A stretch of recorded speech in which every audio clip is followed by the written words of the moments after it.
I realized there are unique, outrageous acts of love that can be committed by me and me alone, and that is the unique purpose, obligation, joy, and responsibility. It's my ability to respond to reality. That's my outrageous act of love. A planetary awakening in love through a unique self-symphony. What a privilege it is to be part of this global community.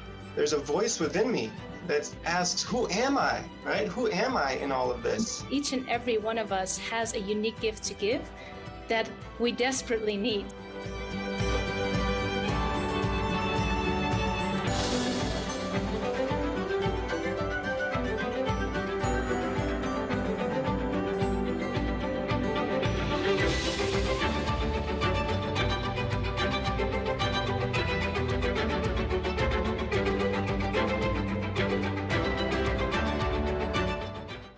Welcome to the heart of the revolution. It is with deep joy that I am gifted this opportunity to take us from this gorgeous silence that Krista Josepha dropped us into to welcome us together in one mountain, many paths. Our mission is what Barbara Marx Hubbard and Dr. Mark Goffney call a planetary awakening in love through unique self-symphonies. We are activating a new humanity, an awakening as a new species. Homo amor, the fulfillment of Homo sapiens. As a church, a synagogue, a mosque, a temple, a zendo, no one is excluded, everyone is included, and we come together to attune to the evolutionary impulse awakening within us. Welcome home, everyone. I am Christina Tahal, the co-executive producer, along with Krista Josepha, Jamie Long, and Jacqueline Clark, and we are so delighted to be together with each and every one of you today to gather in our global community broadcast for week 317. Wow, what a privilege it is to be part of a global community where we contribute to humanity's flourishing. Use the Zoom and the Facebook chat functions to say hello, to let us know where you're from, to speak your prayers, and to resonate the Dharma. In Zoom, do check that your chat settings say everyone so that we can all hear from you. Care to step deeper into community through the work and the practice of creating the great Homo Amor library? Reach out to Krista, whose email is in the chat box now for more information. Every Monday, we write to the evolutionary love codes that you hear here today. Members receive an email with details. I personally invite you to step closer in, to hold your center of this community, and to deepen in contemplative practice in the evolutionary love code. A lot of the main teachings in One Mountain, Many Paths are also in books by Dr. Mark Goffney and by Barbara Marx Hubbard. For instance, A Return to Eros, the radical experience of being fully alive by Dr. Goffney and by Dr. Christina Kincaid. And an audible book of the same title is read by Gabrielle Anwar. A Return to Eros is a radically inspiring and important book that can help all of us recognize more deeply how love's energy literally drives reality. Please take a moment also to write a review for Return to Eros on Amazon. What to expect today? First, a Dharma recap from myself. Then Dr. Mark Goffney sets our intention. Then David Aitan resonates the evolutionary love code that we're working with. Then we step into our evolutionary sense makings with Dr. Mark Goffney. And then we move into meditation to enter prayer. Krista Josepha invites us deeper into community, and to close, We bring people on for our goodbyes and a short dance party. I welcome all who are new. We need you.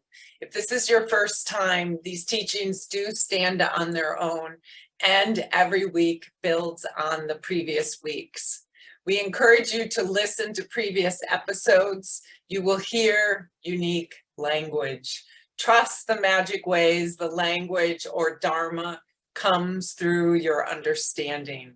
One mountain, many paths is radically committed to telling the new universe story. Now for my recap from last week. Homo Amor, the fulfillment of Homo sapiens, is radically intimate with past, present, and future. Join us in the Homo Amor revolution. We actually know what this moment of time is. We're a global civilization and we're threatened with an imminent collapse, catastrophic risks and existential risks. All civilizations have fallen. We can't look away. We can't bypass. Becoming Homo Amor, the fulfillment of Homo sapiens, is to become intimate with this moment of time, because that actually changes us and changes the source code itself. Evolution is ready to evolve. Love is ready to evolve. Value is ready to evolve. We are not separate from evolution. Evolution is not a theory that lives out there. Evolution is the pulsating throb of cosmos, quite literally, that lives in us, as us, and through us. And all of the energy of evolution that was there at the moment of the Big Bang literally lives in us right now. We do share identity with the past. The consciousness of Homo Amor is that we are all of the past. All of the past lives, all of the past histories, the past cultures, and all of the unfinished traumas of the past. And we do share identity with the present. The consciousness of Homo Amor lives in the full presence of the present and is available to the moment. The only true decision we have from the perspective of the now is, will this moment be open or will this moment be closed? All healing is available in the now. And we do share identity with the future. The consciousness of Homo Amor lives in our willingness to be intimate with the future. We feel the trillions and trillions of unborn children, unborn creativity, unborn beauty, unborn poignancy, unborn depth, unborn meaning, unborn value, and unborn divinity. The future is vast. We are willing to incarnate the evolutionary impulse, reaching for the future. The deepest realization of reality is that what we do here matters, that what we do and how we come together and whether we step into the fullness of who we are or who we aren't actually matters infinitely.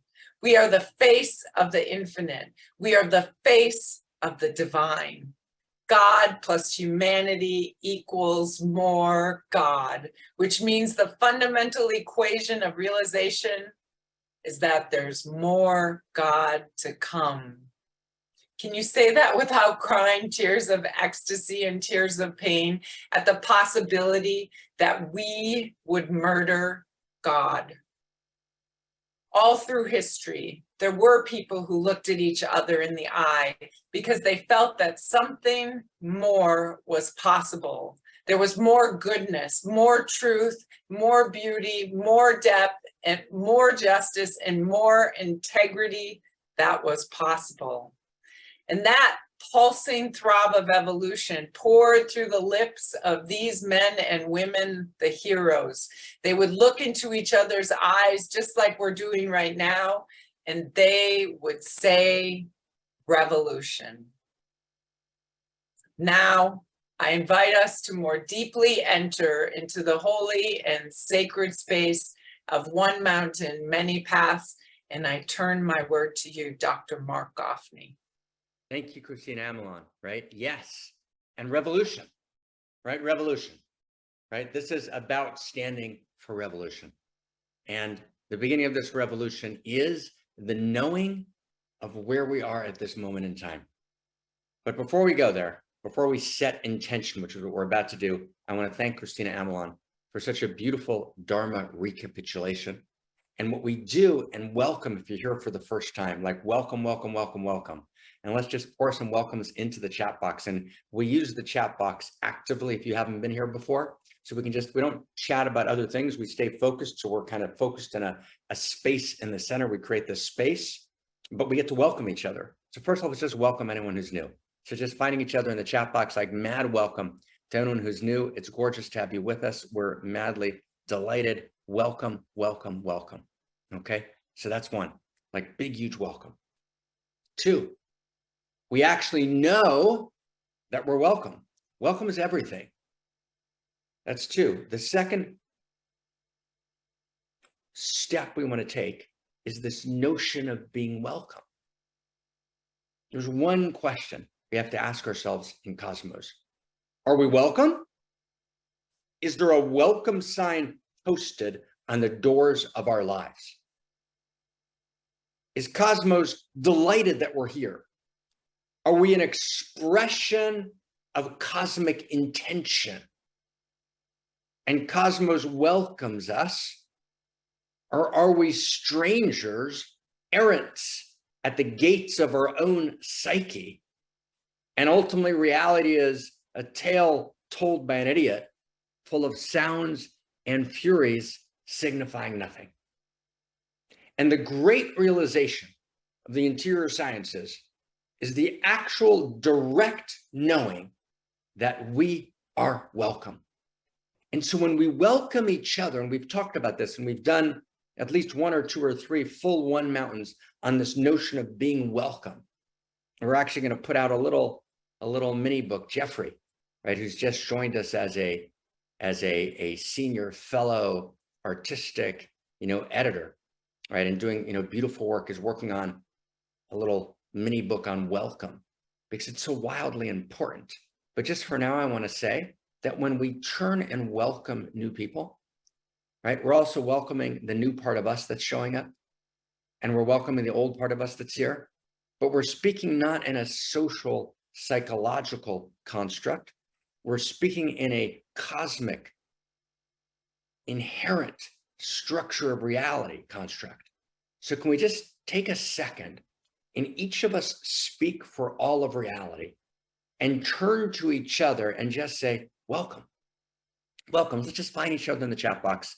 And as our first practice, we just say to each other, welcome, like welcome, right? It's so good that you're here. Let's welcome each other. Can we go to the chat box? Just welcome each other. Welcome, welcome, and just feel that welcome. Let's welcome each other, like full on, welcome, welcome, right? Welcome, right? Welcome, welcome, right? We're actually welcome, that actual experience of being welcome in reality, right? To know that I'm welcome, that I'm needed, that I'm recognized, that I'm chosen, that I'm desired, that I'm love adored, that I'm intended. Those are the 6 great needs of a human being. The need to be intended, the need to be recognized, the need to be chosen, the need to be love adored, right? The need to be desired, the need to be needed. And those essential needs, those inconsolable longings that live inside of us, are not reducible to psychological construct. Those are the whisperings of the sacred. Those are traces of transcendence that live in us. Those are rumors of angels that literally call to us. And they tell us you're welcome.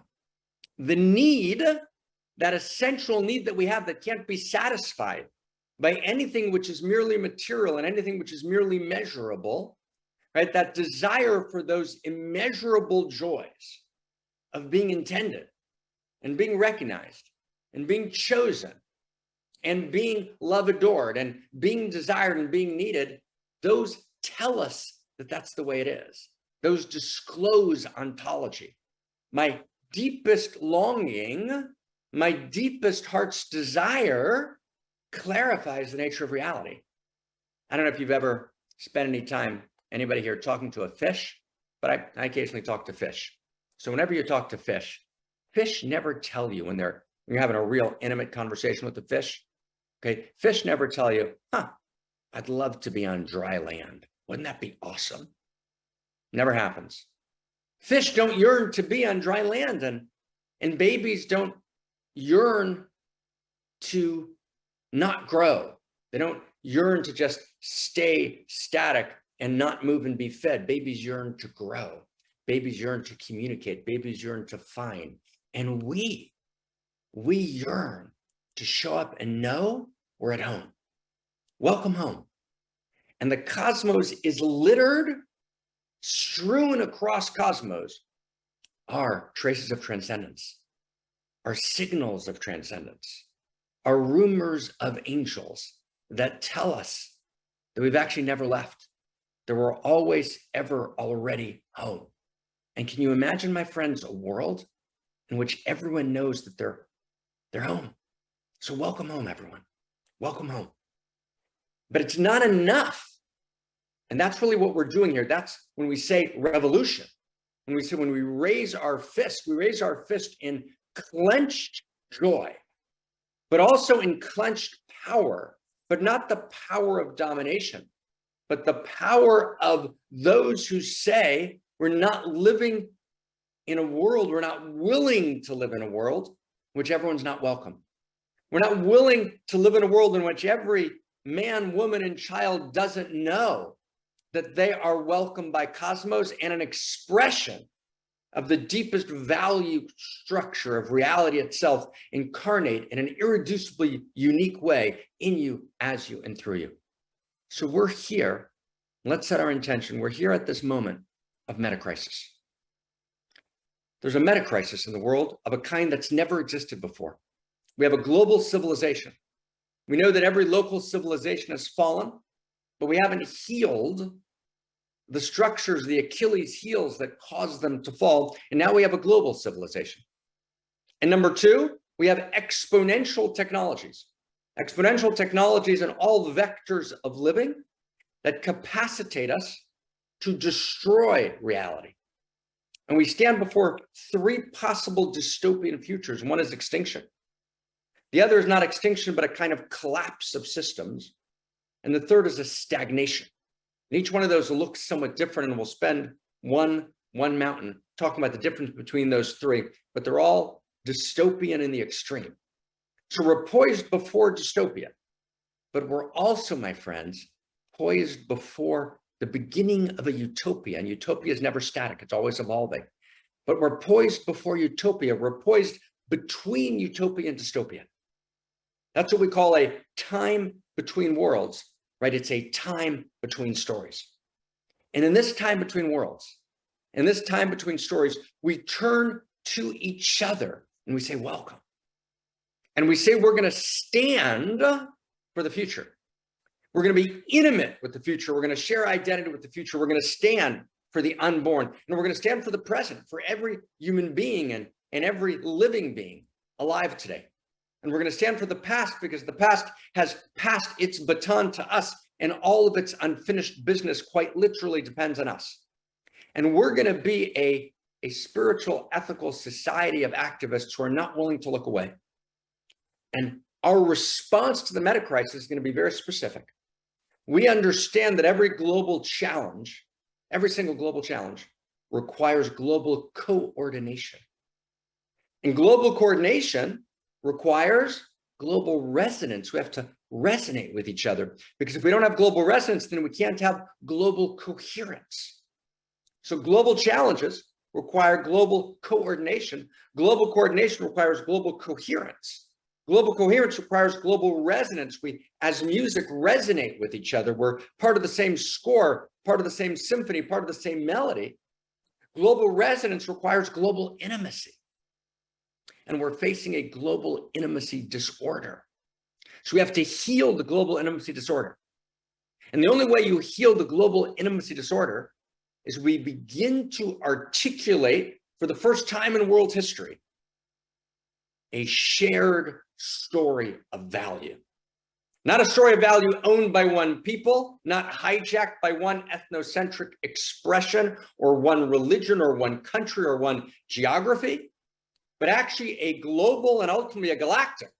But let's start with global, a global shared story of value, rooted in first principles and first values, but not frozen first principles and first values, evolving first principles and first values. And we've named that. It's one of the most important structures that literally have consciousness that exists in the world today, because it's what's going to allow us to respond to the meta crisis. We're calling that an evolving perennialism. Perennialism used to mean, perennial philosophy used to mean the shared deep insights of the great religious traditions. We're actually evolving perennialism itself through this new structure called an evolving perennialism. Does that make sense? We're evolving the notion of perennialism through a new structure called evolving perennialism. And evolving perennialism means that we're not just bringing together the deepest validated insights of the interior sciences of all the great traditions, which was a good start. Because in pre-modernity, every great tradition said, we've got the truth and you don't, and therefore we should kill you, right? Anyone who's outside of my circle of ethnocentric identity can't hear the voice of spirit or the divine or a value clearly, and therefore they're out of the circle of intimacy, and therefore they can or should be killed, or if they won't convert, if they won't see it my way. So along comes modernity, and modernity says, no, no, no. Let's extract the universals, the shared depth structures of the great traditions and create a kind of perennial philosophy. That's a first step. Now we got to take a second step. Now let's extract, let's unpack the deepest validated insights of all of modernity, all the schools of psychology and all the schools of anthropology, right? And evolutionary thought and molecular biology, right? And all the forms, the wisdom streams of gnosis in the world. We're going to actually weave together the validated insights of all of the wisdom streams of pre-modernity, the traditional period, up to the Renaissance, let's say, modernity from the Renaissance to, let's say, mid-60s, early 70s, and then all of the validated insights of post-modernity, and weave them together. And generally, people set themselves up by making someone outside. So the modernists, they bash the religions bash modernity, right? People today bash post-modernity. My friend Jordan Peterson, right, makes his living bashing post-modernity. Jordan, I love you, brother, but actually you got to find what's the liberating insight of post-modernity that needs to be woven into the larger story. So we're going to weave together the validated insights. Just think of the gorgeousness of that. We're going to weave together the validated insights of the leading edge wisdom streams of pre-modernity, modernity, and post-modernity into a new shared story of value rooted in first principles and first values, but not static first principles and first values, evolving first principles and first values into this new story of value that's scalable, that we can share with 50 truck drivers, with 70 farmers, with 30 doctors, with 16 gorgeous, right, beautiful, radiant housewives with 70 children in any part of the world, in Africa, in Asia, in New Zealand, in Antarctica, in any state in the United States, a red state or a blue state, in every part of Europe, whether you're on the right or the left, a universal grammar of value. And that's the context of what we call a world religion. Not a world religion that's dominating, not a world religion that says we have the truth, no one else does, but a world religion which is a context for our diversity. Or we might call it a world spirituality. Or we might call it a world philosophy. But we're at a moment in time where if we don't move beyond the radical polarization, if we don't actually address the exponential risks to our very existence poised by exponential technologies at a time of radical polarization and global intimacy disorder, we actually won't have a future. And what we owe the future is to feel the future, to feel the past, to feel the depth of the present, to weave them together into this new story of value, which becomes a universal grammar of value, a world philosophy as a context for our diversity. Wow. So that's a big deal. That's what we're here to do. That's our intention. That's a big intention, friends. That's dramatic. It's big. It's heart-rending. It's heart-opening. It's hard to even hear. It's hard for me, friends, to even say. It's such a big deal. It's so dramatic. It's so exciting. It's so beautiful. It's so wondrous. And I know that it's hard to think about that, isn't it? It's hard to think about that. And what our job is to take our hammer and take our nail and nail in welcome home signs all over the cosmos, right? Put welcome home signs all over the cosmos. Because actually, when we know the truth of who we are, when we answer the three great questions, who are you? Identity. Where are you? Universe story. And then what's there to do? Where are we going? When we can answer those three questions, which we can, we're not going to occlude the mystery. The mystery remains. We bow before the mystery. We embrace the uncertainty. And yet there's that which we can know. When we bring it all together into a kind of second simplicity, we can actually begin to tell a new story. And we are here, Revolution, to tell that new story. And we're audacious and we're humble beyond imagination. And we're trembling before she. But this is that moment. This is the moment that Da Vinci experienced in the Renaissance as the Black Death swept Europe. And it was a time between worlds. And it was a time between stories. And a new story had to be told. That's what we're here to do. Oh my God, that's our intention. And this week, we have an insanely exciting week that we've been promising for the last 3. So I am madly delighted to be with you. An insanely exciting and important week. We're going to talk about this week in our evolutionary sense making, the 9 stations in the journey of self, the 7 selves and the 9 stations in the journey of self, which is the question of who are you? And we're going to try and do it. And it's now 1:27. So I'm going to turn to David to resonate the code. I think, Krista, I think you told me you wanted to share something after David. And then we're going to do this evolutionary sense making. We're going to dive in and to look at kind of who am I? And it's my hope, right? My prayer and my trust and our promise that in about 40 minutes from now, we're going to have a sense of who are you that exponentially exceeds, right, who we understand ourselves to be right now. And some of us have studied and we've articulated and we've developed this understanding of identity. And what we're about to present is the best understanding of identity, I believe, that exists in the cosmos today, right? In the cosmos, at least on planet Earth. And it's our job on planet Earth, the way we become a resonant beacon for the larger galactic unfolding is by actually evolving who we are to the best, the deepest, the truest, the most good, the most beautiful that we can be. So, oh my God, I'm going to turn to David to resonate the code. We'll hear, I think, something from Krista. Then we're going to dive all the way in. And I want, just before we turn to David, I want to thank Christina Amelon, right, for that beautiful Dharma recap, which is where I started. And just for everyone realizes what Christina does. She goes into the Dharma, the first principles and first values from the previous week. She looks at the transcript. And then she takes precise sentences, right, that we said the week before. Then she reorders those sentences and she spends hours and hours on it, reordering the sentences in the most succinct way to try and recapitulate in direct quotations, but in a new rewoven order, resonated through her gorgeous, unique self-expression, so we can actually recapitulate where we were last week. And from there, step into this week.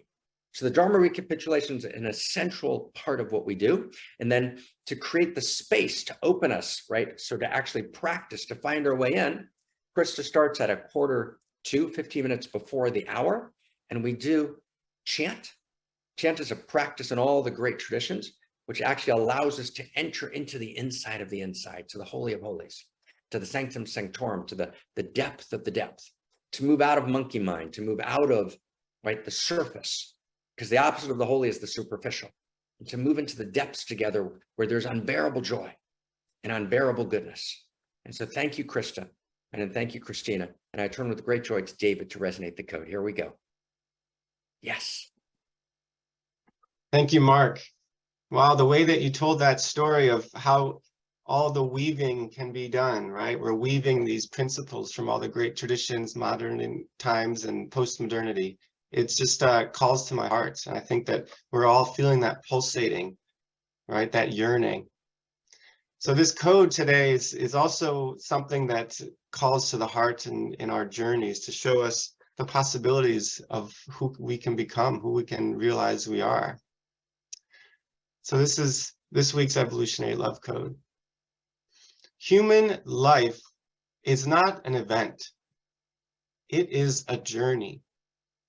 In all of the interior and evolutionary sciences, the journey is understood to be a journey of transformation.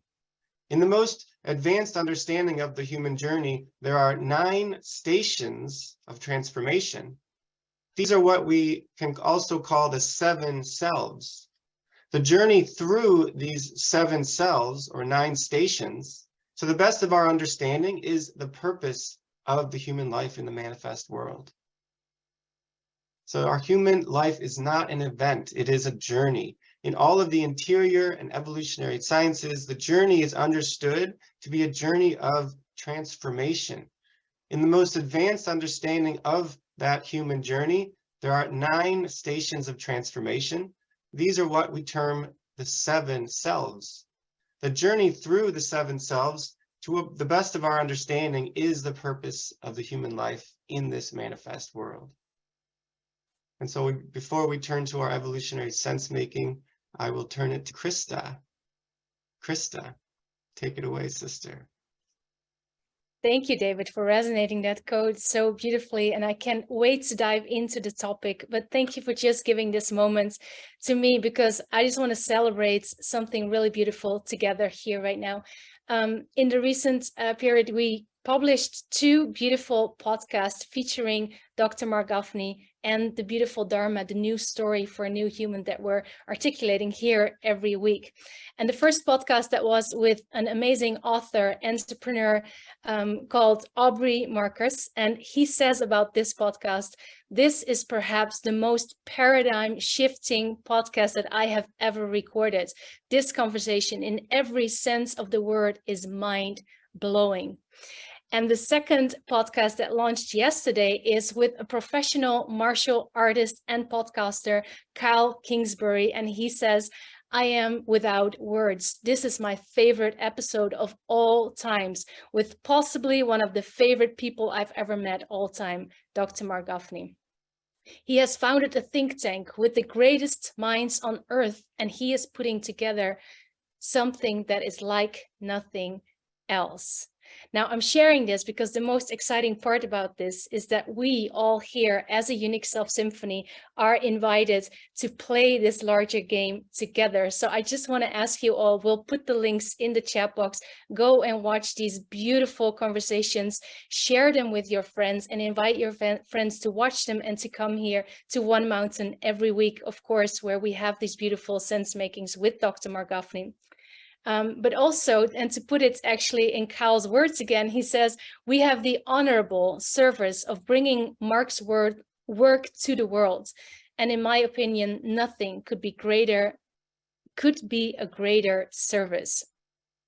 So one way that we can all do that is sharing it with our friends. But another very important way, of course, is to resource our home here in One Mountain, Many Paths, because we as a community are holding this podcast, this broadcast together, and we are responsible also together to bring it to the next level. So I just want to ask everyone, if you can sign up to become a member, and you can do that by going to onemountainmanypaths.org.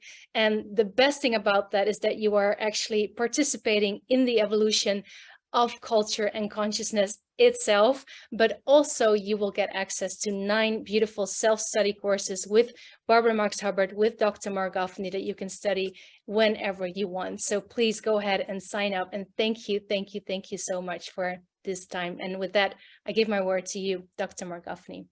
Thank you, Krista. Thank you, David, for the beautiful code. And I just want to make one correction, right? And as this is not, my teaching, although I've been privileged to engage in a lot of its formulation, but I'm working with dozens of people. I'm working very closely with my dear friend Ken Wilber, with Howard Bloom, who's kind of like the kind of hidden guru of NASA, right? I'm working with very, very closely with a gorgeous young man who was my student, then became a close partner for many years, right? Dr. Zach Stein from Harvard. I'm working with, an entire series of incredible human beings, right? Who come together, right? And form a unique self symphony.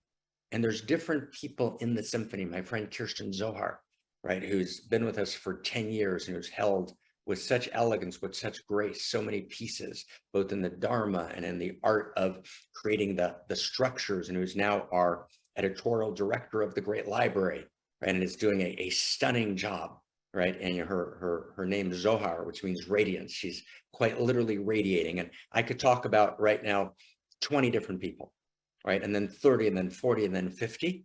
So the model is Unique Self Symphony. Right? We come together as a unique self symphony, and the unique self symphony, there's many instruments, and we're bringing this to the world as a unique self symphony, right? Together. Okay.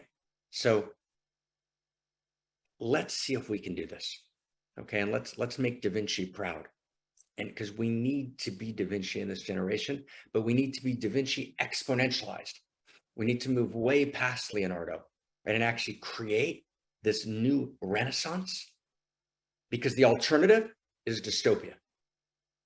And dystopia meaning no future, right? Or a dystopian future. Let's create the most beautiful world, the most good world, the most true world that we already know is possible. So here we go. Okay, we ready? Let's dive in. So let's see if we can kind of set the tone and address together one of the key questions, which is the question of who are you? The question of identity. And we want to present integrating the best leading edge validated insights of all the wisdom streams, pre-modern, modern, and postmodern, will all be resonant in this unpacking. And we're going to unpack it at the level of second simplicity, meaning simplicity after complexity, in relatively clear terms. And we're going to look at these 9 stations, which address the great question of who am I? Who are you? So station 1, we're ready to go. We have a drum roll. Drum roll in the house. Drum roll. Drum roll in the house. Do we have a drum roll in the house? We have a drum roll in the house. Here we go. Station 1 is what we might call the pre-personal. The pre-personal. And the pre-personal is almost before the self comes online, there's the pre-personal. So at the level of the baby, before the baby goes through what Margaret Maller calls separation individuation, the baby is fully absorbed in some sense with the mother. The baby is identified with the mother. The baby doesn't have any sense of being separated. So in that absorption, in that oneness between the mother and baby, we would call that pre-personal. And that's a necessary and beautiful stage of life in which the baby nurses at the breast of the mother and hasn't yet individuated.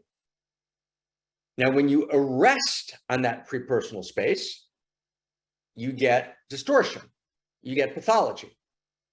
And the pre-personal space lives not only in ontogeny, not only in the personal unfolding of human life, but also in phylogeny, right? In the stages, right, of humanity's unfolding, because the who are you, who am I story of the human being is also the who are you, who am I story of humanity. And we call that ontogeny and phylogeny recapitulate each other. The story of the humanity unfolding, the story of the human being unfolding, actually are embedded in each other. So the first station is the pre-personal. Now, where would the pre-personal friends show up, let's say, in shadow form in the unfolding of humanity? So it might show up in a cult, right? In a pre-personal, a cult, in a negative cult, right? A cult in the negative sense of the word, C-U-L-T, in a cult where you have one person or a little group of people who are dominating the space, which there's no sense of the dignity of the distinct, separate personal self. There's no sense of autonomy. There's no sense of freedom. There's no sense of choice. There's a complete absorption, right, in the cult. And there's something very powerful about that. And there's something very attractive about that. And there's something very alluring about that. I lose my sense of individuated self. I'm reabsorbed in the cult. And that's a great and tragic unfolding. Now, it doesn't mean that it's a tragic unfolding, right, to be absorbed in a beautiful, gorgeous community and in a gorgeous, intimate communion with a larger community where my identity is part of, right, and is in part defined by the larger communion. That's not pre-personal, that's transpersonal. Right? But transpersonal, we're going to get to later. Pre-personal is when you haven't yet individuated or you regress. It's a regressive move. So the pre-personal shows up in culture. It can show up in a gang. It can even show up in some moments, right, of a company or a religion where I become so entirely defined by the company or the religion or the organization or the nation that I actually lose a sense of my individuated dignity and personhood. That's the pre-personal. That's the first station. That station's important. We're formed and shaped in a wildly gorgeous, stunning, beautiful, positive way, right, in that station. And when Sinead O'Connor sings, "This is to mother you," right, she's talking about that experience of being held in the arms of the adoring mother before I'm even conscious, right, and knowing I'm welcome. Because that experience of nursing at the breast of the mother before I'm even conscious as an individual downloads into the very source code of my being the experience of being welcome in cosmos. And so that pre-personal experience is critical and beautiful, but when it actually arrests or appears later in this arrested form, when we regress to it without any sense of the personal, so it pathologizes. So that's station one. Who's got station one? We got station one? Take a look at the chat box. Who's got station one? We got station one. I'm taking a look there. Everyone got that? Okay, let me take a look here. Let's open up. Okay, we got it. Okay, got it? Okay, that's station one. Let's go to station two. Now, station two is the first emergence, right, of separate self. Separate self emerges, and separate self is not to be demonized, as so many of the Eastern Buddhist and other mystical traditions in Judaism and Christianity and Hinduism, right? The mystical traditions demonize the separate self. Bad mistake. Separate self is a beautiful emergence. It's an emergence in the history, the his story, the her story of the individual and of the story of culture. The emergence of separate self explodes in the world with the canon of biblical thought when the human being is addressed as Homo Imago Dei. Every unique individual human being is participatory in the image of the infinite, in the image of infinite value, in the image of God. That's the notion of the dignity of the individual. And that notion is strong in Hebrew wisdom, but doesn't become utterly central in culture until Christianity and Islam, each in their own ways, liberate dimensions of Hebrew wisdom. They bring them into the world. And that ultimately comes together in Europe, at least in the Renaissance. And really in the 16th century, for the first time, the word self appears in the dictionary. The word self doesn't appear in the dictionary before the 16th century. And self is separate self, rooted in the great traditions, but not fully crystallized. In Hebrew wisdom, fully crystallized, in Christianity in part, in Islam in part for a simple reason, because in Christianity, there's no dignity to the individual unless they accept a certain set of tenets. If you don't accept Christ in a particular way, you're damned. That doesn't actually speak for the dignity of the individual. It's not sufficient either in Hebrew wisdom because it's limited to too narrow a group of people, right? The chosen people. In Islam, again, there's a sense of chosen people. It's either us or them. There's not the innate dignity of the individual per se, but those are proto versions of separate self. The full separate self appears in the Renaissance. Every human being has dignity.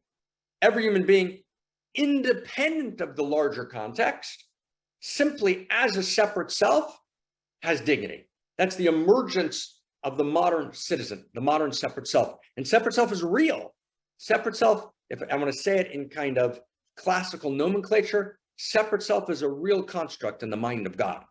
Separate self is real. And separate self is the moment in my life when I say, this is my story, and this is my life, and my life isn't anybody else's life, and I can't be anyone else, and I can't be born at a different time, and I can't look a different way. This is me, and I'm embracing my story, and I'm embracing the dignity of my separate self, and I'm standing in that inherent dignity, and I step out of all codependencies, not interdependencies, but I step out of all codependencies, and I feel the inherent dignity of me being a separate self. Okay, wow, that's a very big deal. A separate self is a huge deal, hugely important. It's an evolutionary leap that can't be ignored, can't be pathologized, can't be demonized. And yet that's only station 2, because the separate self by itself, when that's the end of the story, when the separate self or the ego self is the end of the story, then by definition, I'm going to be lonely and alienated because I'm actually in violation of my deeper nature. Because separate self is a dimension of my nature. My ego self is a dimension of my nature, and I never want to evolve beyond it. You never want to evolve beyond ego. When I hear teachers teaching, I'm going to teach evolution beyond ego, I get scared. Because anyone who says they've evolved beyond ego is lying. And everyone who says they've evolved beyond separate self is violating the structure in the mind of God, which is separate self. It's real. So I never evolve beyond ego self. I never evolve beyond separate self. But what I do is I have to evolve beyond my exclusive identity with separate self. Does that make sense? I'm not just separate self. I'm not just ego self, right? I'm something more. Now, the third self I want to introduce is one attempt to talk about what that something more is. And it's an attempt that has a partial truth. It's true but partial. But when it becomes the totality of self, it fails. And that third station of self is actually very, very strong today. It's being taught at the MIT Media Lab. It was taught by B.F. Skinner at Harvard for 6 decades. Chomsky and others rejected B.F. Skinner, the great behavioral psychologist, for good reason. But Skinner's thinking has reemerged, right, in what we might call, Auguste Comte coined the term social physics.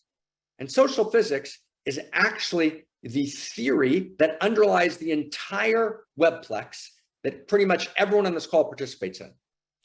And the social self, rooted in a kind of social physics, suggests that who I am is the sum total of my social interactions, the sum total of the social influences on me, the social network incentives, right, that actually shape and form me.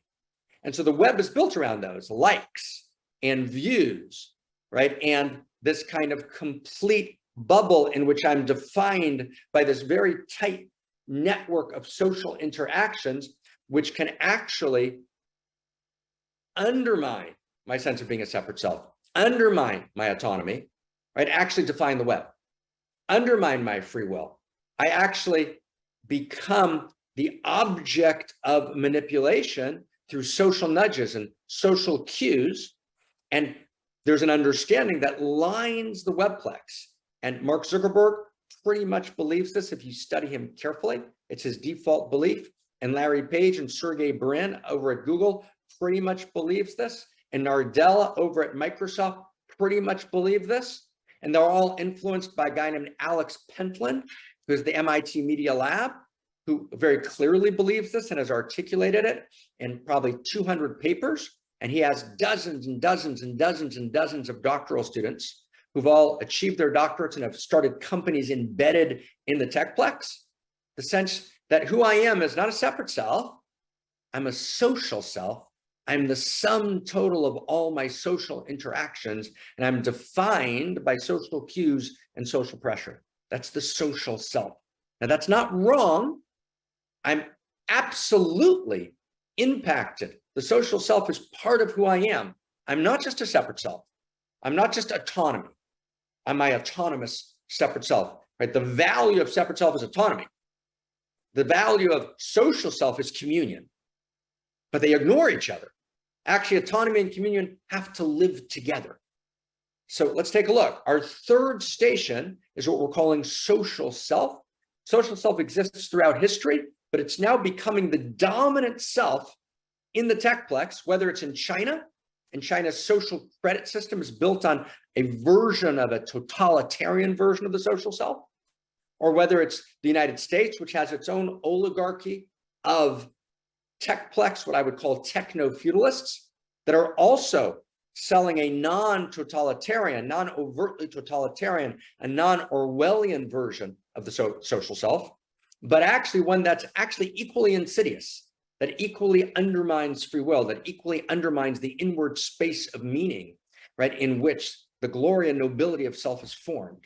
Because the social self, especially in the techplex, speaks to the lowest common denominator. The social self ignores intrinsic value. The social self says that the only thing that really exists are loops and loops of social interactions, which are all in the end driven, as Skinner said, as Pentland writes, by survival. That's the social self. Now, there's some truth to it. The truth is we are social beings. We are embedded in social systems. We are social selves, but it's just a piece of who we are, right? It's far from all of who we are. We're actually something much deeper. So let's recapitulate. Okay, we with us? Who's with us so far? We've got a pre-personal self, which exists, again, both in the human being and in humanity. We then transcend, we end the trance of, if you will, speaking poetically, of pre-personal self. We get to separate self. Separate self is a reality in the mind of God. The dignity of separate self, the embrace of my story at the separate self level is critical. And yet, separate self doesn't exhaust my identity. I'm more than a separate self. I'm more than just autonomy. Third station, we actually have this realization of social self. That's a true realization, but it's true but partial. When I actually embrace and apothesize, I create an apotheosis, I make, as it were, godlike, the social self by itself, then I make communion the ultimate value, right? Then I create a distortion, I create a pathology. And that pathology exists on the web today. And that sense of a social self, which is a pathology, also exists in some of the meta theories of classical communism, in which only the social body exists and the individual doesn't exist at all. So that's the social self, both in its beauty and its limiting pathologies. That's station 4. Station, that was 1, 2, that's station 3. Okay, so pre-personal self, separate self, social self. Station 4, which I'm not going to spend a lot of time on, I'm just going to mention it because it's really the higher stations we want to get to today, and that's where the game is. But we need to know the steps along the way. We're doing a full theory. We're going to try and articulate now the best, most advanced theory, right, and understanding and realization, embodied realization in our lives, right, of this experience of responding to the question of who am I? And all of us, as you listen, if you can, friends, right, notice where you're in pre-personal self. Where are you being pre-personal? Where have you regressed? Where you want to be just in the arms of the mother and actually give up that individuation? That's beautiful and that's good and that has a place. And there's places we should actually let ourselves fall into the arms of, just insufficient. So find the pre-personal self and find it in yourself and give it place and give it honor. And then, friends, find your separate self, your dignity as a separate self, right? Your classical identity, right, as a citizen, and see the goodness of just embracing your, not in the arms of, but your individuated story and the beauty of that.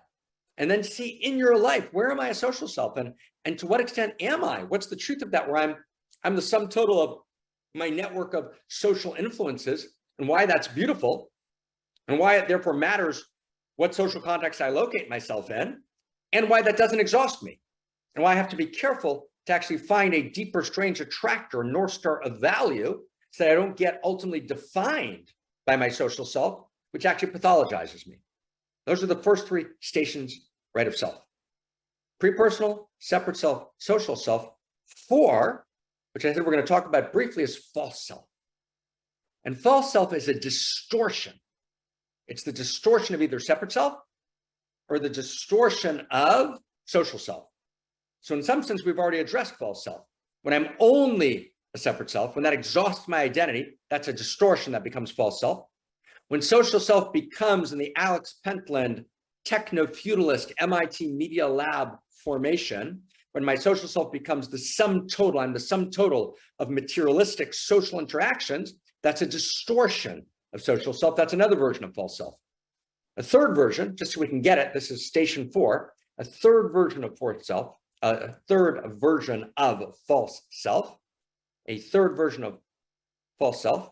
The third version would be when actually the way my attention fixates early in life is in a distorted form. So I come into the world, I experience the shock of separation. Here I am, and I have to find my way in the world. And I'm shocked by my existence in this world, and I'm shocked that the world's not attuned to me. I was in the mother's womb, and all reality was attuned to me, and all of a sudden there's this discordance between me and reality. And very early on, I can't blame reality because that will crush me. It will make me suicidal to reality. So I actually, in some sense, fault myself. And I begin to live within a false core. And that false core, because we live in a world of language, formulates itself in a sentence. So I'll have a false core sentence. And the false core sentence might be, I'm too much. I'm too much. I'm too much. I'm not good enough. I'm ugly. I'm bad. I'm not lovable. I'm not safe. I'll always be alone. I'm not trustworthy. Who can feel that? Who can feel that in the chat box? Do you have a yes? If any of those resonate with you in any way, right? Who can feel that? Who can feel those? And who can feel those, right? So those are versions. That's a third version of the false self. And that's when I generate reality from the place of my false core, which formulates as a false core sentence.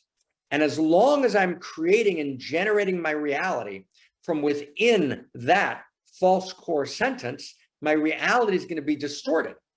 And I'm going to generate a pathologized reality. And what we then do is we then cover up our false core with a false self. And so let's say my sentence is, I'm not safe. Or my sentence is, I will be betrayed, right? So either my sentence is, let's say my sentence is, I'm not safe. So what I'll do is I'll actually, since I'm not safe, I'll take unimaginable and foolhardy risks because I'm not safe anyways, so it just doesn't matter. Or I'll do the opposite. I'll retreat so deep inside, right? I'll never take the appropriate, unique risks that I have to take because I'm so trembling and fearful because I'm not safe. So however I do it, and there's a lot of strategies to do it, and there's an entire week in the Unique Self course that's actually being offered now by Claire, right? Together with her two, right, honorable and estimable, right, assistants, David, right, and Christina Amelon. They're doing this Unique Self course, and they did a week on false self, which is unbelievably important, where we actually unpack this in great depth. So that's false self. So that's the fourth, right? That's the fourth station, and it's the fourth self. Has everyone got that? That's the fourth station. That's the fourth self. Now, if you would imagine this for a second, see if you can kind of picture this for a second. Imagine that the separate self is a puzzle piece. The separate self is pre-personal, number one, and the separate self is a puzzle piece. The puzzle piece is looking for the puzzle, but the puzzle piece is told there is no puzzle. There's no puzzle. Not at all. No puzzle. Doesn't exist. That's the separate self. Right? So the separate self kind of walks a little funny because if you're a puzzle piece, it's hard to walk. It's very idiosyncratic. Look at the edges of a puzzle piece. It wants to fit into something, but there's nothing there to fit into. That's the experience of a puzzle piece. right? The separate self experiences itself as a puzzle piece. The social self experiences there being lots of puzzle pieces, tons and tons and tons of puzzle pieces. But those puzzle pieces, right, they come together and they don't form the true wholeness of an original vision of a puzzle. They just randomly form together, they shape together, and however they happen to fall together, that becomes the puzzle. And as there's no original puzzle, there's no intrinsic vision they're trying to fill. However the puzzle pieces happen to fall together, that's the puzzle. So pre-personal, that's pre-personal self. Then separate self is now no longer in the pre-personal. Separate self is in the personal. It's the personal. It's the personal, though, which isn't related to a larger field. So it's the puzzle piece with no larger puzzle. Then you go to social self, and social self is still the personal, but it's the personal social. So it's not to the individual personal, it's the personal social. So it's lots of individual personals coming together in the social. It's lots of individual puzzle pieces that are not, they're not going to cohere in the vision of an original puzzle that's intrinsic to cosmos that seeks to emerge. They're going to randomly fall together with each other, and however they fall together, they're going to call that the puzzle, right? That's social self. False self is still in the realm of the personal. It's a puzzle piece, but it's distorted, right? It's been twisted. It's been misshaped. So it's a misshaped, twisted puzzle piece, still in the realm of the personal, is the false self. That's the fourth station. Okay, now we're ready to go. Okay, deep breath. Those are the first four stations. Now massive takeoff. Now we're going to take a momentous leap, right, into the fifth station. And the fifth station is this dramatic, exponential up-leveling of self, where something new happens. Let's have a drum roll. Do we have a drum roll in the space, friends? Do we have a drum roll in the space? We're actually laying down, we're evolving the source code of consciousness and culture itself right now. We're literally participating in the evolution of love. We're doing the hard work, but it's ecstatic work. We're putting together, weaving together, right, the deepest insights, validated insights of pre-modern, modern, and postmodern. We're weaving them into a larger whole, which is a full vision of self. Now that's going to translate in lots of second simplicity ways. We have to download it into culture, but first we have to get it. We have to actually, let's see if we can get this, if we can access this. So this huge leap, are we ready? Huge, wild leap is we're now getting to station 5, which is the fifth self, which is the leap beyond the personal into the impersonal, or we might even call it the transpersonal. We're moving beyond the personal. We're moving from separate self, social self, false self, that cluster of selves that are all in the realm of the personal. We're moving to the impersonal, to the transpersonal, and it's a more true, it's a deeper version of self, and it's called actually true self. And true self is wildly important, and it's also been misunderstood even by the great traditions that talked about it. So we're not restating ancient truths. We're drawing from ancient, modern, and postmodern, but we're actually evolving them. So let's say this in the evolved and the deepest way it can be said. True self is the field of consciousness. But it's not just the field of consciousness. It's the field of desire. It's the field of value in which everything is connected to everything else. So it's the field of intimate consciousness. It's the field of intimate value. It's the field of intimacy with all things. I just had a beautiful conversation this morning, with a beautiful new friend, if I can be so bold, right, who is a profound teacher in the Zen tradition. And we were talking about this statement by Master Dogen, great Zen master: enlightenment is intimacy with all things. And we were looking together at the original Japanese, which I've wanted to do for a while, to make sure that was a correct translation. And this notion of enlightenment is intimacy with all things. That's true self, but it's not just there's a field of consciousness, right? There's a field of consciousness in which I'm completely lost and completely found. I'm completely deconstructed, I'm completely reconstructed, right? I've given up all of myself and I found all of myself, and myself is not separate, right, from the entire field. And that interpenetration, that interdependent co-arising of the correct form that happens in true self, right? That is the deepest sense of who I am. Who am I? I am essence. Who am I? I am true self. Who am I? I am inseparable from the field of consciousness. Who am I? I am indivisible from the field of value. Who am I? I cannot be in any way disambiguated from the great field of desire. I am desire. I am consciousness. I am value. I am that I am. And all of us participate in the same one true self. The total number of true selves in the world is one. True self is the singular that has no plural. And I'm speaking to you, friends, not from the constructs of the mind, but from the constructs of the lived realization of my own body, heart, and mind. And the lived realization, right, of the most subtle and speculative minds, hearts, and bodies, right? If we integrate all of that knowing, right, the best understanding we have at this level, station 5. Now, many of the great traditions, if they get here, and usually they don't get here, they get to kind of true self as being one with consciousness. We just did a much deeper vision of true self. But they stop here. This is the accomplishment. This is enlightenment. This is the mystical realization. This is attainment, right? This is Satori. This is it. No, it's not. This is a critical station. It's the momentous leap. It's the beginning of the change, right? That changes everything. But we're not home yet. Because actually, true self is the experience, and think about this for a second, it's the transpersonal, the impersonal.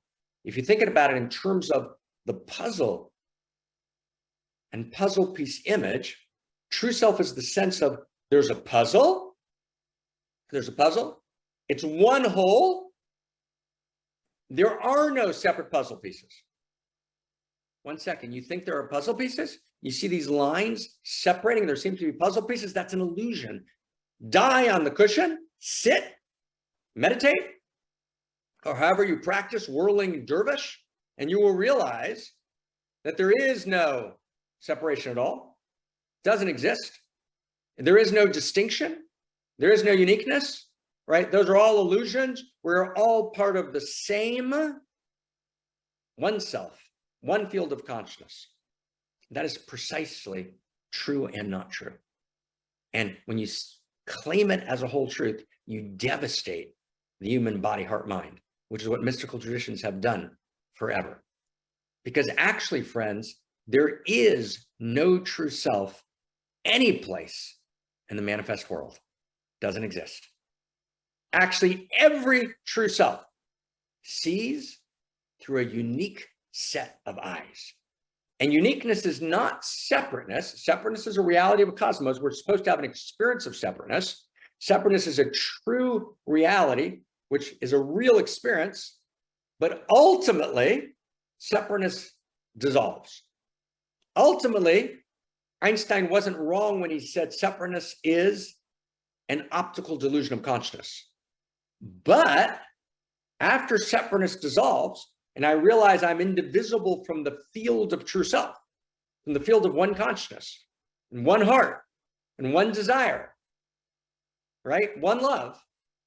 I then individuate not into separation, I individuate into uniqueness. I actually am an irreducibly unique expression of true self. There is no true self in the manifest world, actually. And the attempt to locate true self in the manifest world is doomed to failure, because every one of us is an individuated expression of true self. Every one of us is a distinct expression of true self. True self is the realization that we're all part of the seamless code of the universe. But the seamless code of the universe is seamless. It's not featureless. And you and I are its distinct features. So actually, I'm not. The experience of my enlightenment is not true self. It's stunning, my friends. The experience of my enlightenment is unique self. I'm an irreducibly, who are you?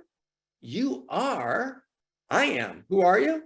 You're an irreducibly unique expression of the love intelligence and love beauty and love desire.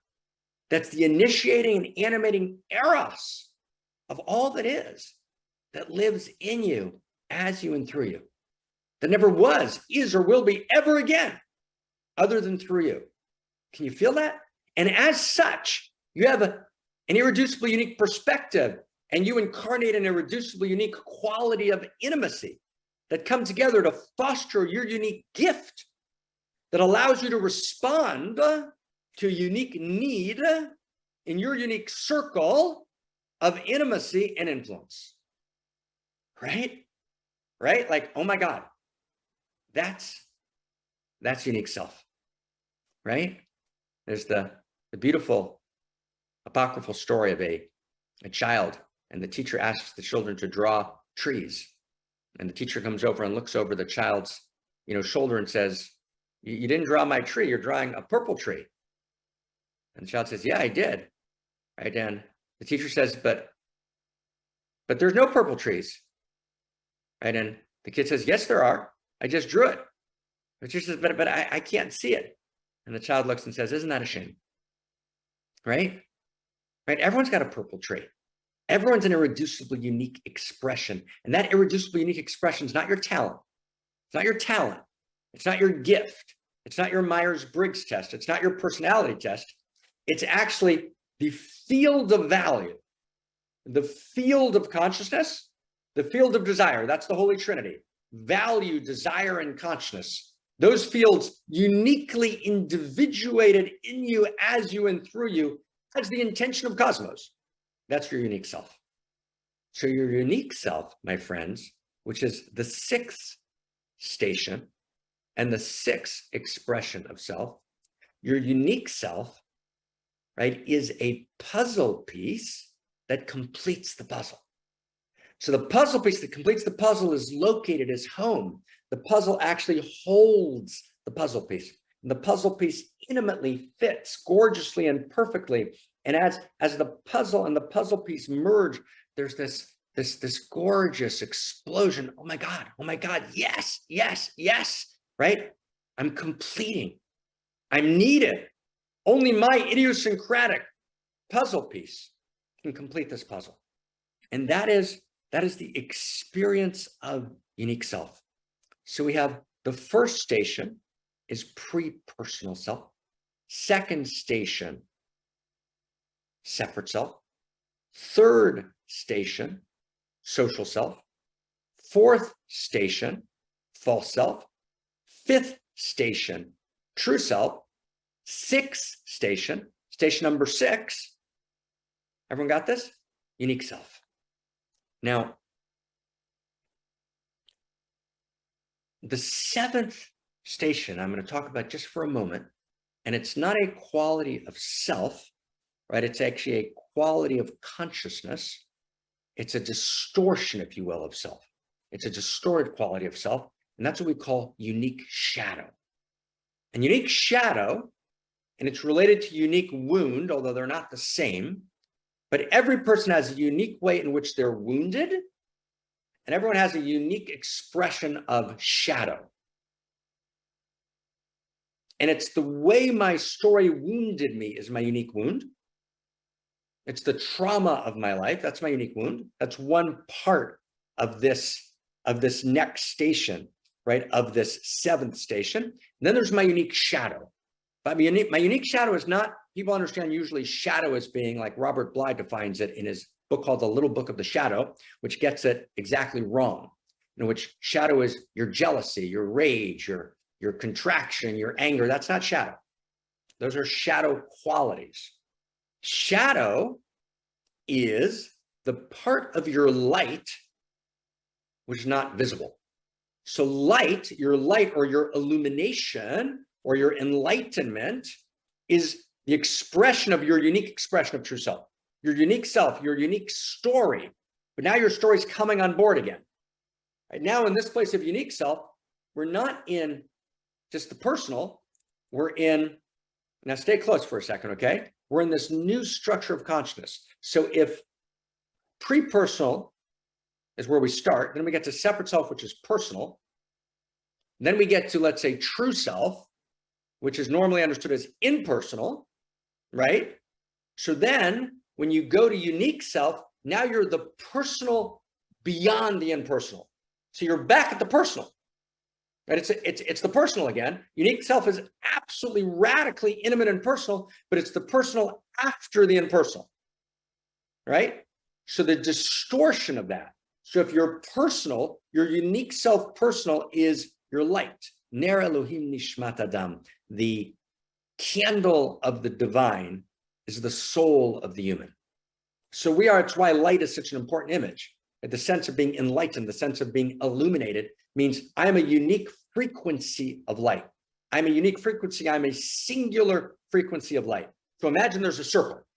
And in that circle is the uniqueness of my light that participates in the larger field. So in that circle, to the precise extent that I cut off a quarter or a half, or most of us 4/5 of the circle, I cut off 4/5 of the circle of that light. And it's shrouded, it's obscured, it's not realized, it's in darkness. That's called shadow. So shadow is the part of my unique self that's in darkness. It's the part of my unique self that's unlived or distorted. So my unique self distortion, or my soul print distortion, or my unlived unique self, that's shadow. But of course it's unique. There's no such thing as generic shadow. It has to be unique because it's a distortion of my unique self, right? My unique shadow is a distortion of my unique self. So if you would look for the place, friends, where you or you always mess up. It's a place you always get caught. You always, right? You always mess it up. You always, right? You always fall. You keep effing it up again and again and again and again, right? That place is a confluence of your unique wound and your unique shadow. It's not just your woundedness. It's also, there's a particular dimension of your light that's unlived, and you keep blowing it again and again, but in the unique way you're blowing it, right? You're actually expressing or showing or disclosing the pathway back to your unique self, because you follow your unique shadow all the way home to your unique self. I'm going to give you an example, okay? Because we have to get this, and we have afterwards only 2 more stations. But I'll give you an example, and this is a true story. I was in Germany, and I had first begun to teach this idea of unique shadow, and it's a critically important idea because the entire conversation around shadow is distorted, in a very, very tragic way, in which shadow is understood as your rage, your anger. And then everyone tells you to integrate your shadow. Why should you integrate your rage and anger? I mean, you want to be aware of it, but why should you integrate it into your wholeness? Right? You actually, inappropriate rage and inappropriate anger, actually, you should work with. There's appropriate rage, appropriate anger. That has a place. But pathological rage and pathological anger, which is what shadow is, why would you want to integrate that? And that's what the shadow world teaches. And it's, of course, a mistake, because those are your shadow qualities. Your shadow is your unlived unique self. It's your unique self distortion. So that you have to integrate, because that's actually your light that's actually been placed in darkness. That has to be integrated in order for you to be whole and uniquely whole, because you can only be uniquely whole. So let's tell you just a very brief story. It's a true story. I was in Germany with my friend Diane, and we were teaching this unique self teaching and unique self and unique shadow. And it was maybe 2010. And there was this very, very lovely man, a German man, at the event. And I'm trying to think if any of us here were at the event. Maybe Kirsten, maybe Schott, I'm not sure. And we're teaching this unique shadow idea. And this guy was, kind of charismatic and this kind of attractive personality. And he was with us. And as soon as I started talking about unique shadow, he clearly got agitated. And, he raises his hand and he says, this is ridiculous. This notion of unique shadow. I'm a therapist and, I work with shadow. This notion of unique shadow is just not true. And I said, okay. So he said, just okay? I said, yeah, okay. Well, he said, well, talk to me about it. I said, okay, we can talk about it. So I said, so you're a therapist. So what would you say, your shadow is, right? What I would call, I said to him, whatever his name was, what I would call your unique shadow. He said, well, if I would think about that, I would say I do an enormous amount of meth and fisting. Meth and fisting. And fisting is a quite graphic experience in which an entire fist is inserted into an orifice, right, as an expression of sexuality. So he says, I do meth and fisting. And he was this very urbane, kind of refined person. And everyone goes like, there's a big shudder in the room, as I'm sure there is now in the chat box, big shudder. And so he says, that's that. If you want a unique shadow, that's my unique shadow. I said, wow. And he says, what does that have to do with my unique self? That's got nothing to do with my unique self. Okay, it's my unique shadow. It's the way I mess up all the time. But so first of all, I said to him, I said, why is that a shadow? So everybody laughed, right? And he said, well, he laughed too. And then we softened a little bit. He said, well, it's a shadow because I do too much of it. I do too much of it. I don't want to be doing that much. I said, okay, so you're a therapist. So what do you do as a therapist? So now he gets really open and he says, I hold people. So well, that's fantastic. You hold people. That's a great thing to do. But what if a person has like a really challenging issue? Like, do you challenge people? He says, well, I think therapists challenge people too much. I really hold people. I said, well, that's great. You hold people. That's so beautiful. But what about when some issue needs to be broken open, something needs to be kind of penetrated? We need your penetrating insight. He said, nah. He said, my job is to hold people. And gradually the room got quiet. And he got quiet. I said, wow. So you're a therapist. Your unique self is being a therapist. People come to you and trust you, and they desperately need your penetrating insight. And they need you to challenge them, and you just hold them, and you refuse to penetrate their consciousness with the depth of your insight. Wow. You're a brilliant therapist, but your unique self, your penetration, your ecstatic penetration to actually illuminate something is in shadow. And so it emerges as your unique shadow, meth and fisting. And he started crying, and we all got quiet. We could see it, right? So everyone has a place, which is not just shadow, it's unique shadow. And that is, my friends, that's the seventh station. It's not a self, but it's a distortion of self. It's like false self in that sense. So we could call it a self in the same way we call false self a self. We could call it a self, but it's a particular expression of self. It's a quality of consciousness, right? And let's call it a self. Let's call it a self the same way we've called false self a self, okay? So let's say we've got pre-personal self, number one. Number two, separate self. Number three, anybody? Social self. Number four, false self. Number five, true self. Number six, unique self. Seven, unique shadow and unique wound, which constellate together to form this distorted expression, this shadow self, this unique shadow self. That's station 7. Okay, here we go. Here we go, everybody. Is everybody ready? Drum roll. We got two more to go. We're actually resourcing reality. We're actually participating together in this moment, right? In evolving the source code in response to the meta crisis, in generating, right, the best and deepest vision of self, weaving together the validated insights of pre-modern, modern, and postmodern in a new story of value. And a story has to address 3 questions. Who am I? Who are you? That's question 1. Right? Who am I? Who are you? Who are we? That's all part of the same question. Where are we? And where are we going? What's there to do? What do we desire? So we're looking at the first question here. And we're now at station 8. We're at station 8. And station 8, my friends, is evolutionary unique self, right? You got that evolutionary unique self is unique self in an evolutionary context, where I actually experience that I am a unique and irreducible unique expression of the evolutionary impulse itself. I'm an irreducible unique expression of the evolutionary impulse itself that lives in me, as me, and through me. I am no less than the personal face of the evolutionary impulse. And evolution is desire. And the desire of evolution lives uniquely in me, as me, and through me. So who am I? I am evolutionary desire. But I'm not just generically an expression of evolutionary desire. I'm an irreducible unique expression. I'm an irreducible unique expression of the love desire of evolution. I am the love story of the universe incarnate in person in me. I am the personal face of the universe, a love story. I've evolved from Homo sapien, and I've become the human. I'm crossing to the other side.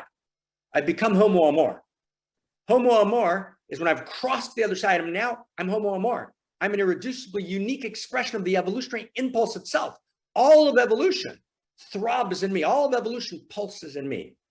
My desire, my clarified desire, not my surface desire, my clarified desire, what we call, together with my evolutionary partner, Barbara Marx Hubbard, right, we call your deepest heart's desire, is the desire of evolution awake and alive in you. And that's why you can't tell it no. It's why you have to listen to it. It's why we have to listen to the murmurings of the sacred that live in the whisperings of desire that call us to live and incarnate evolutionary unique self.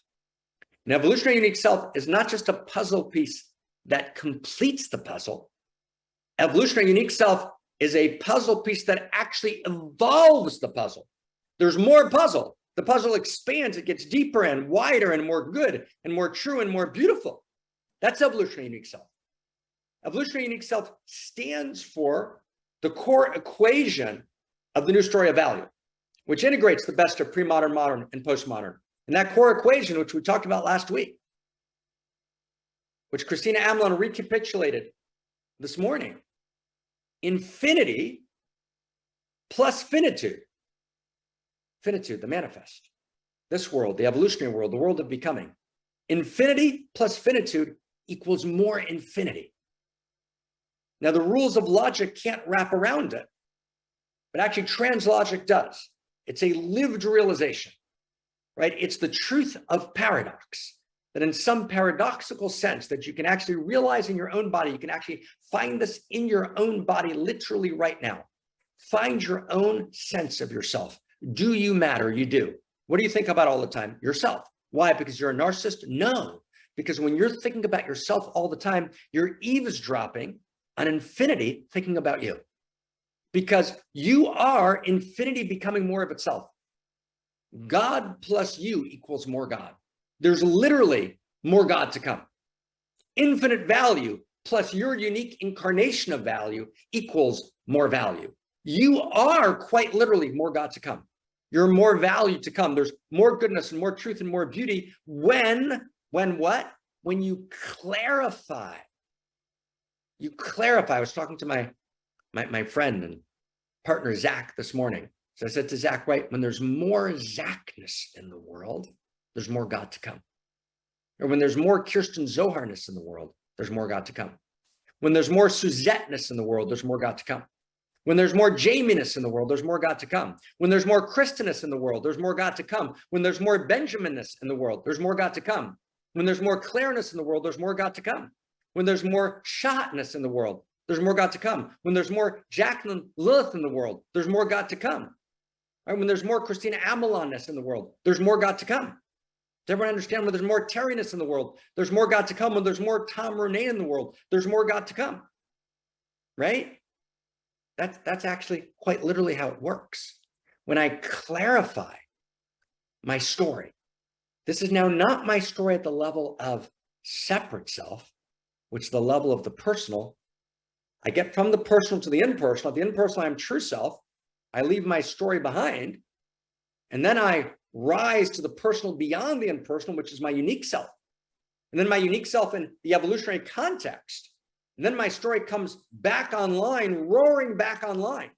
And I realize that my story has ultimate dignity because my story is chapter and verse in the sacred autobiography of the infinite. My story is chapter and verse in the sacred autobiography of the infinite. My story is chapter and verse in the sacred autobiography of the divine. My story is chapter and verse in the sacred autobiography of God. And from that place, my friends, and here we crescendo, right? We get to the ninth station, the ninth expression, quality where self plays, which is unique self symphony, which is a new structure of intimacy, which responds to the root cause of the metacrisis. And the root cause of the metacrisis is global intimacy disorder. And global intimacy disorder expresses itself, global intimacy disorder expresses itself as rivalrous conflict and win-lose metrics. It expresses itself as complicated systems which the parts don't know each other, and therefore the system becomes fragile. But these complicated, fragile systems in this rivalrous conflict, success story, win-lose metrics, those generator functions of existential risk are rooted in a deeper root cause, which is the global intimacy disorder. So we have to respond to the global intimacy disorder, which actually splits us off, blocks us from achieving what we need, which is global resonance, which achieves global resonance, which achieves global coherence, which achieves the possibility of global coordination, which allows us to respond to global challenges.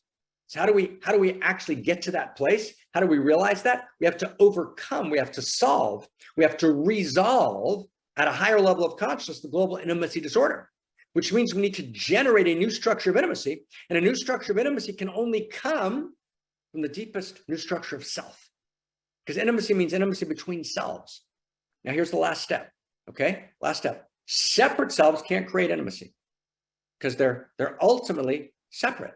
False selves are too distorted to create intimacy. Social selves create pseudo-harmonies, pseudo-intimacies of the hive mind, which is depersonalized and degraded. True self, total number of true selves in the world is one, part of the one field, so there's no intimacy, right? There's no intimacy with the one. So actual intimacy actually begins at unique self. Unique selves create unique self coherence. Evolutionary unique selves. I'm not just intimate with my own uniqueness and my uniqueness resonates with your uniqueness, but actually I'm intimate with the entire evolutionary context. I realize the evolution is moving uniquely through me. We are evolutionary unique selves, and we come together in a new structure of intimacy and an evolutionary intimacy, which we might call unique self symphony. Unique self symphony, right, is the political, social, structural image which responds to the meta crisis. It's the deepest response we have to the meta crisis. Imagine an anthill, which everyone knows what to do. How do they know? Because maybe pheromones are exchanged? We're not sure scientifically. So that anthill is in some dramatic sense pre-personal. Imagine an anthill or a beehive, but exponentially more consciousness at the human level, in which the strange attractor to perform my great mission is my uniqueness. It's not pheromones that are being exchanged between the ants, but it's every human being actually listening to the deepest desire, to the deepest unique desire, to their own unique set of allurements, and going to enact goodness, truth, and beauty as an expression of their unique gift, their unique qualities of value and qualities of intimacy. That's what it means to play your instrument in the unique self symphony. When I'm in the unique self symphony, might be 7 or 8 of us or 1,000 of us uniquely each play the same instrument, but we each have a unique take on that instrument, and it's a unique self jazz symphony. And there's a moment in time in which my particular corner of reality, where I can look into unlove, I can look into the eyes of unlove, and I can say, let there be light. And I can give a unique gift that no one ever is, was, or will be in the history of reality can give in the unique way that I can give it. So that's what it means to play my instrument in the unique self symphony. I'm listening to the score of music. There's a shared score. We each have our own jazz section in that shared score. We need all the other instruments, and we're all moved by the original eros of cosmos, the original love, evolutionary love, outrageous love of cosmos that lives uniquely in us. And so the image is a planetary awakening in eros through unique self symphonies. A planetary awakening in love through unique self symphonies. Can you feel that, my friends? That's my last sentence. It's our last sentence, just for now. Can we feel that together? A planetary awakening in love through unique self symphonies. And that's the 9th station. That's the new emergence. That's Homo Amor. That's the new human. That's the new humanity. We just evolved the source code. I thank you so crazy much. I'm so, tears in my eyes, grateful. And thank you for your presence, your instrument in the symphony, your listening, your participation, right? Your joy, your beauty. And I turn the word to Krista. Ciao. Thank you. Thank you. Thank you. Thank you, Dr. Mark Goffney. Thank everyone being here. We are literally evolving the source code right here together, and we are all invited to play our unique instrument in this beautiful, unique self symphony. And the amazing thing is that we actually not only get to listen to it, but we get to experience it. We get to embody it. We get to practice it. We get to go co-create together We get to be that evolved version of the anthill, constantly in eros, constantly in allurement, constantly in desire together. And as we like to say in the Dharma, your need is my allurement, living by these principles. So you're so warmly welcome. Like we started in the beginning, you're so welcome to come closer, to step onto that dance floor and just play your beautiful instrument in this symphony, however your heart desires. So one of the ways to do that is to co-create. And we just started a beautiful editing team. So we're all going to publish together as a Unique Self Symphony, the 317 episodes of One Mountain, Many Paths. And we've come up with a beautiful structure, very easy structure to learn how to edit these beautiful transcripts and publish them into books. We already started a short editing course. It's a 4-week course, and beautiful Elena is teaching us this beautiful structure. But you're still welcome to join, so you can just check out the last recordings, catch up with us, and learn the system. And then we're all going to start together doing this beautiful work together. Another way to step in is to join one of the social media teams. We already have Sharmila in the team, some others co-creating, of course, the whole video editing team, creating all this beautiful content from these weekly teachings. So we have 1-minute clips we're posting all over the internet. Please do check those out. But we could really use your help growing YouTube, for example, growing our Medium. So if you're already an expert or you want to become one, please reach out to me and we will learn it together. We will implement it together. We will work together to really download this beautiful, beautiful Dharma into our online world so we can reach more and more people in the world. So thank you for doing that. And of course, last but not least, I already mentioned it, please do sign up to become a member and make your monthly contribution. That really helps grow this revolution together. So thank you for doing that. And as a member, you get access to 9 beautiful courses that you can study on your own. One of those courses is actually Awakening Your Unique Self.